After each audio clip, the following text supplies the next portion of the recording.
Leader, আসসালামু আলাইকুম। ওয়ালাইকুম সালাম। তা কি ব্যাপার? মোল্লার হাজি সিদ্দিক দেখি একসাথে আমার চেম্বারে। তা কি মনে কইরা হঠাৎ তোমরা আমার চেম্বারে আসলে? কোনো কিছু কি বলবা নাকি? হে হাজি, বসো। মোল্লা, তুমিও বসো। লিডার, কি আর বলবো, চোখের সামনে যে অনিয়মগুলো দেখতেছি, এইগুলো দেখার পর তো আর চুপ করে বসে থাকা যায় না। আপনি চীন সফরে যাওয়াকালীন দেশের ভিতরে কি একটা বিশৃঙ্খলা তৈরি করেছিল শামসু, সে সম্পর্কে হয়তো আপনি অবগত না।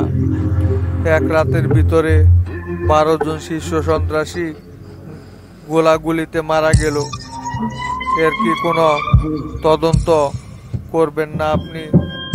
হ্যাঁ, এটা আমি জানি, কিন্তু এই ঘটনার সাথে শামসু কিভাবে জড়িত, এটা তো ওদের দুই গ্রুপের হয়তো কোনো দেনা পাওনা নিয়ে সমস্যা ছিল। ওরা নিজেরাই নিজেদের ভিতরে ঝামেলা করে নিজেরাই মারা গেছে। এখানে তুমি কোবা শামসুর কি দোষ দেখতেছ? আসলে তোমরা শুধু সব কিছুতেই কোবা শামসুরে জড়ানোর চেষ্টা করো, এটাই হচ্ছে তোমাদের মূল সমস্যা।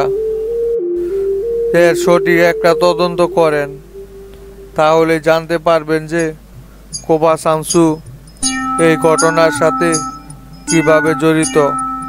কোবা শামসু তো আগে এই লাইনের লোক ছিল। এরা সবাই কোবা শামসুরই লোক। কোবা শামসুই এদেরকে হত্যা করিয়েছে। দিনের পর দিন কোবা শামসু যেভাবে ক্ষমতার অপব্যবহার করে নিজের স্বার্থ হাসিল করতেছে, এভাবে কিন্তু একটা দেশে একটা রাজনৈতিক দলের সাধারণ সম্পাদক করতে পারে না। অথচ আপনি কোবা শামসুর হয়ে কথা বলেই যাচ্ছেন। কোবা শামসু যে আগে শীর্ষ সন্ত্রাসী ছিল, সেটা মনে হয় আপনি ভুলে গিয়েছেন।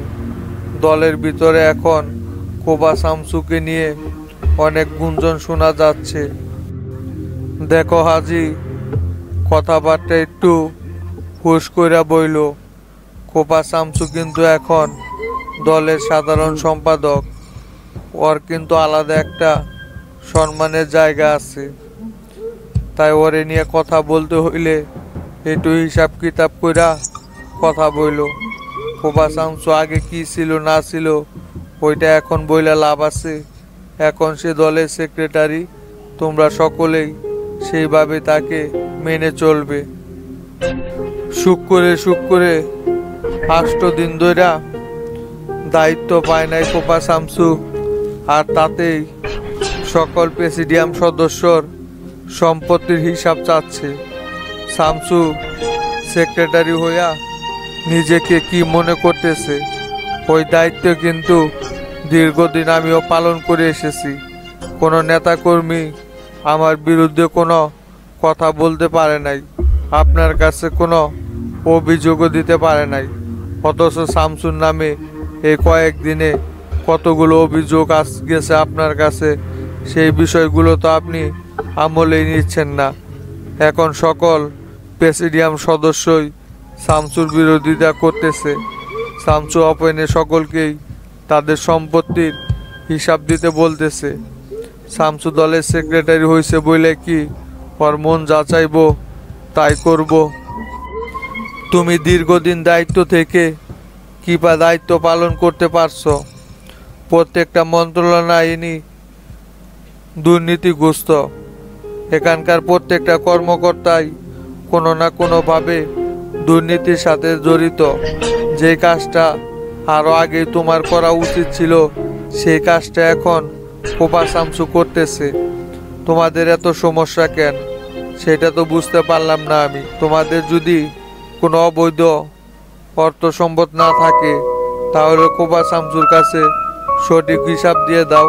তাহলে তো কোবা শামসু আর তোমাদেরকে কোনো কিছু করতে পারে না। আসলেই তোমাদের মনের ভিতরেই সন্দেহ আছে, যার কারণে তোমরা এই জিনিসটার বিরোধিতা করতেছ।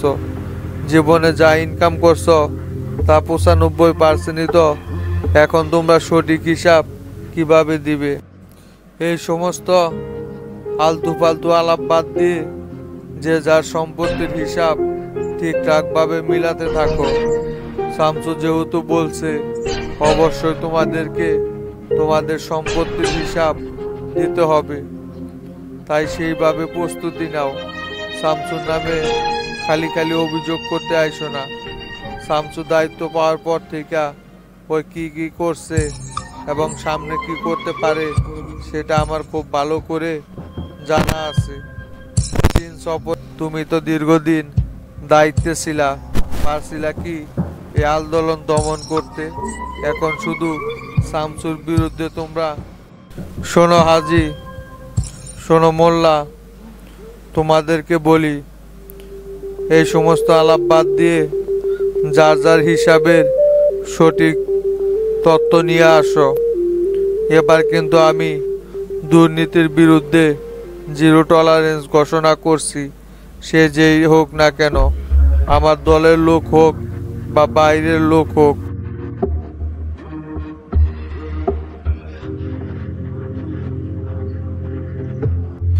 যাও হাজি, খালি খালি তোমার কথা শুই না প্রেসিডেন্টের কাছে আসলাম। আমি ভালো করে জানি যে প্রেসিডেন্ট শামসুর পক্ষেই কথা বলবে। শামসু প্রেসিডেন্টকে এখন হাতের পুতুল বানায় রাখছে। শামসু যা বলে প্রেসিডেন্ট ঠিক সেই কথাই শোনে। শামসুর একটা কথাও নড়চড় হইতে দেয় না প্রেসিডেন্ট। প্রমাণ পাইলে তো তুমি, তোমারা বারবার বললাম প্রেসিডেন্টের কাছে যাব না, এখন কি হইল? সে অপমান হইয়া ফিরতে হইল প্রেসিডেন্টের কাছ থেকে। বুঝতে পারছি মোল্লা ভাই, এভাবে কাজ হবে না। আমাদেরকে আঙ্গুল বাঁকা করতে হবে। প্রেসিডেন্ট সোজা কথায় কখনোই আমাদের দাবি মেনে নেবে না। আমাদের যে পরিকল্পনা সেটাই আমাদেরকে বাস্তবায়ন করতে হবে। কালকে আপনি দলের সকল প্রেসিডিয়াম সদস্যদেরকে ডেকে এনে বৈঠক করেন। আমরা সকলেই শামসুর বিরুদ্ধে আওয়াজ তুলব। তখন দেখি প্রেসিডেন্ট কিভাবে শামসুর পক্ষ নেয়। ওনার দল চালাতে হইলে অবশ্যই আমাদেরকে প্রয়োজন আছে। আমাদেরকে ছাড়া উনি কোনোভাবেই এই দল পরিচালনা করতে পারবেন না। আমরা প্রেসিডিয়াম সদস্যগুলো যদি শামসুর বিরুদ্ধে গিয়ে দাঁড়াই, তাহলে দেখবেন প্রেসিডেন্ট বাধ্য হয়ে আমাদের দাবি মেনে নিবে। ওইটা তো আমি আগেই বলছিলাম তোমাদেরকে, প্রেসিডেন্ট কখনোই শামসুর বিরুদ্ধে কথা বলবে না। তাই আমাদেরকে ওনাকে বাধ্য করেই শামসুর বিরুদ্ধে নিতে হবে। আমি কালকেই সকল প্রেসিডিয়াম সদস্যের সাথে এই বিষয়টা নিয়ে আলোচনা তুলতেছি। 2 তারিখে আবার প্রেসিডেন্ট মিটিং ডাকছে। এইখানে যে কতজনের রদবদল হবে সেটা বলা যায় না। তাই তার আগে আমাদেরকে আমাদের এই দায়িত্ব শেষ করতে হবে। শামসু যেন কোনোভাবেই আমাদের সম্পত্তির হিসাব না নিতে হয়, সেই জন্য আমাদেরকে যথাযথ ব্যবস্থা নিতে হবে। একবার যদি সম্পত্তির হিসাব শামসু নিতে শুরু করে, তখন জেলের গানি টানতে টানতে দিন যাবে। সমস্যা নাই প্রেসিডেন্ট, আপনি চাপ নিয়েন না। কোনো কাকপক্ষীতেও আমাদের এই প্ল্যান সম্পর্কে কোনো কিছুই আন্দাজ করতে পারবে না।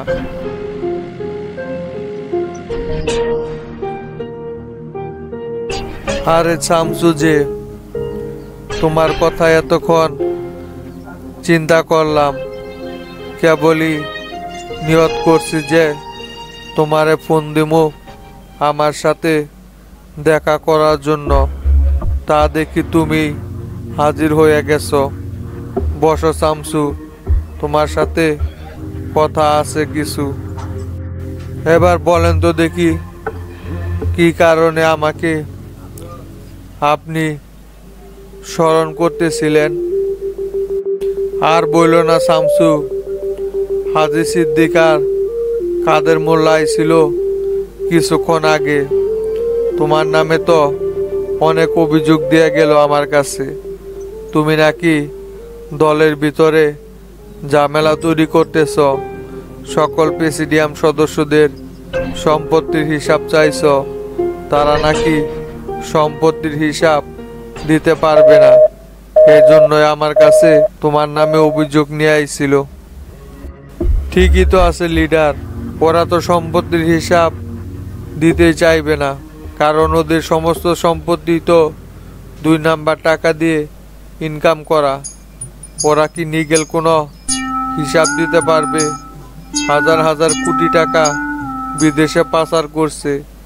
দেশে অর্থ সম্পদের অভাব নেই, বাড়ি গাড়ি শপিং মল সবই রয়েছে ওদের। এত কিছু ওরা কিভাবে কিনলো, সেই হিসাব কি ওরা কোনোদিন দিতে পারবে? এ হাজী সিদ্দিক ছিল পুরান ঢাকার টোকাই, আর সে সেখান থেকে দেশের একজন শিল্পপতি হয়ে গেছে। রাতারাতি এত সম্পত্তি এরা কিভাবে অর্জন করলো? ওরা কোনোদিনও সঠিক হিসাব দিতে পারবে না, তাই তারা এটাকে বানচাল করতে চাইতেছে। আমি ওদের মুখের উপর বইলা দিছি যে এই সমস্ত বাহানা নিয়ে আমার কাছে আইসা কোনো লাভ নাই।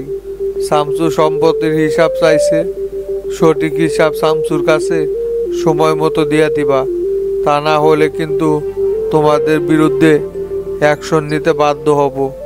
দুর্নীতির বিরুদ্ধে আমি 0 টলারেন্স ঘোষণা করছি। একদম সঠিক কাজ করছেন। সব শালারা বাটপার, মানুষের অর্থ সম্পদ বাজেয়াপ্ত কইরা ক্ষমতার জোরে জবরদখল দিছে। এখন সব পাড়ায় পাড়ায়া ওদের পেট থেকে বের করে নিয়ে আসবো আমি। তা শামসু, তুমি হঠাৎ কি মনে করে আমার সাথে দেখা করতে আইছিলা? আসলে লিডার, আমি চাইতেছি বগুড়াতে যাওয়ার জন্য। সেক্রেটারি হওয়ার পর থেকে একবারও তো বগুড়ায় যাওয়া হয় নাই। নেতা কর্মীরা বারে বারে ফোন দিয়া বগুড়ায় যাইতে বলতেছে। ভাবলাম এখন দেশের পরিস্থিতি মোটামুটি নিয়ন্ত্রণে আইছে, এই সুযোগে নেতা কর্মীদের সাথে সাক্ষাৎটা কইরা আসি, সেটাই আপনারা জানানোর জন্য আইছিলাম আমি। 2 তারিখে না আবার মিটিং করতে চাইলা? সবাইকে তো বইলা দিলাম 2 তারিখে মিটিং আছে, তাই মুহূর্তে তুমি যদি বগুড়ায় যাও তাহলে কেমনে হইব? সমস্যা নাই লিডার, আমি 2 তারিখের আগেই আবার বগুড়া থেকে ব্যাক করব। আচ্ছা ঠিক আছে তাহলে শামসু, দেখে শুনে থাইকো। আচ্ছা লিডার, ঠিক আছে, উঠলাম তাহলে আমি। তাইলে তোতা, তোর দায়িত্ব হচ্ছে প্রত্যেকটা উপজেলার সভাপতি, সেক্রেটারি এবং আরো অন্যান্য নেতৃত্ববৃন্দ যারা আছে সকলকেই দাওয়াত করবি। এই দায়িত্বটা হচ্ছে তোর। তুই নিজ দায়িত্বে এই কাজটা ভালোভাবে সম্পূর্ণ করবি। লক্ষ্য রাখবি সকলেই যেন খবর পায়, পরে যেন আমার কাছে কোনো ধরনের অভিযোগ না আসে যে শামসু ভাই আইছে, আমি বিষয়টা জানতে পারি নাই। মন মালিন্যতা বুইলা তুই সকলকেই কালকে উপস্থিত থাকতে বলবি। বুঝতে পারছস আমি কি বলছি? দ্বিতীয়বার যেন এই বিষয় নিয়ে আর তোর সাথে কথা বলতে না হয়। চাচা, সমস্যা নাই, বুঝতে পারছি আমি। আপনি এটা নিয়ে আর টেনশন নিয়েন না।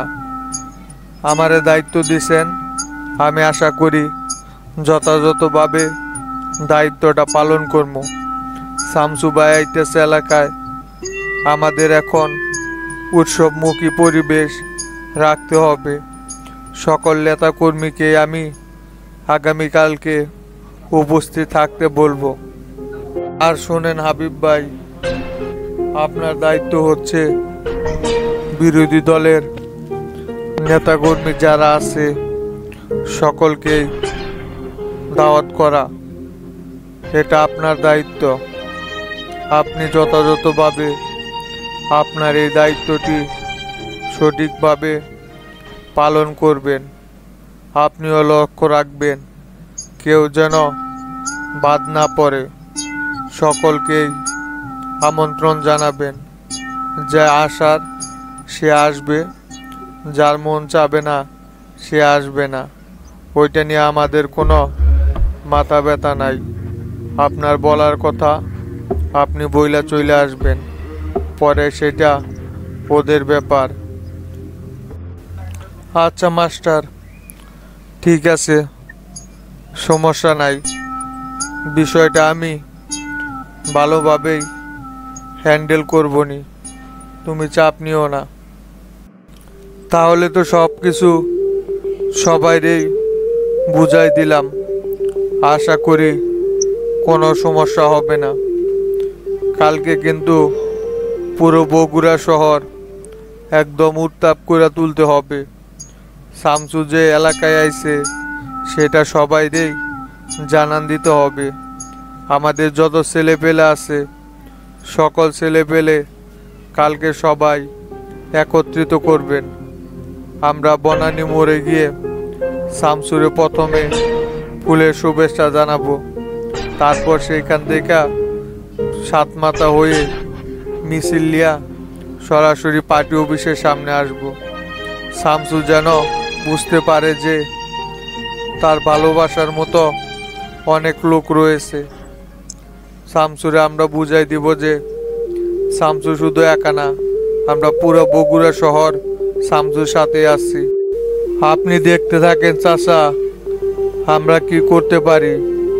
কালকে পুরো বগুড়া শহর ছেলে পেলে দিয়ে একদম বইরা ফেলামু। শামসু ভাই কল্পনাও করতে পারবে না যে তার জন্য বগুড়া শহর এতটা উদ্বিগ্ন হয়ে আছে। শামসু ভাইরে কালকে তাজ্জব লাগাই দিব আমরা। যেখানে যত ছেলে পেলে আছে সব ছেলে পেলে কালকে একত্রিত কইরা ফেলামু। চাপা একটু কমায় মারতো, তা সুযোগ পাইয়া একদম যা ইচ্ছা তাই বলে যাইতেছিস।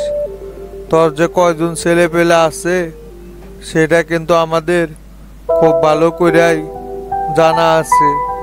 কোনো মিছিলে তো 50 জনের উপরে ছেলে পেলে জোগাড় করতে পারস না। আর আমারে দেখছস, এমন কোনো মিছিল মিটিং নাই যে আমার 200-300 পোলাই পান না থাকে। শোনেন হাবিব ভাই, আমার যে ছেলে পেলে আছে এরা সবাই আমাকে ভালোবেসেই আমার ডাকে আসে। আর আপনি কি করেন সেটা কি আমরা জানি না মনে করছেন? 200-100 করে টাকা দিয়া লোকজন ভাড়া করে নিয়ে আসেন, আর আইনা দেখান যে আপনার লোক বেশি।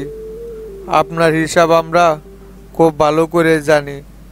যদি টাকা না সরান তাহলে 10টা পোলাপানও বের করতে পারবেন না।